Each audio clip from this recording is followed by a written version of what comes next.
दिल छू लेने वाली एक अंधी औरत की कहानी। एक औरत थी जो अंधी थी, जिसके कारण उसके बेटे को स्कूल में बच्चे चिढ़ाते थे कि अंधी का बेटा आ गया। हर बात पर उसे ये शब्द सुनने को मिलता था कि अंधी का बेटा, इसलिए वो अपनी माँ से चिढ़ता था। उसे कहीं भी अपने साथ लेकर जाने में हिचकता था, उसे नापसंद करता था। उसकी माँ ने उसे पढ़ाया और उसे इस लायक बना दिया कि वो अपने पैरों पर खड़ा हो सके। लेकिन जब वो बड़ा आदमी बन गया तो अपनी माँ को छोड़ अलग रहने लगा।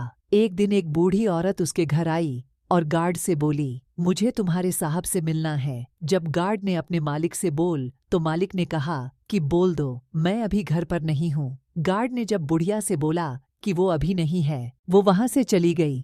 थोड़ी देर बाद जब लड़का अपनी कार से ऑफिस के लिए जा रहा होता है तो देखता है कि सामने बहुत भीड़ लगी है, और जानने के लिए कि वहां क्यों भीड़ लगी है, वह वहां गया तो देखा उसकी माँ वहां मरी पड़ी थी।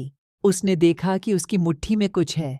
उसने जब मुट्ठी खोली तो देखा कि एक लेटर, जिसमें यह लिखा था कि बेटा, जब तू छोटा था तो खेलते वक्त तेरी आंख में सरिया ढंस गई थी और तू अंधा हो गया था, तो मैंने तुम्हें अपनी आंखें दे दी थीं। इतना पढ़कर लड़का जोर जोर से रोने लगा।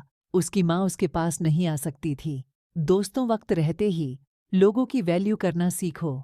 माँ बाप का कर्ज हम कभी नहीं चुका सकते। हमारी प्यास का अंदाज भी अलग है दोस्तों। कभी समंदर को ठुकरा देते हैं तो कभी आंसू तक पी जाते हैं।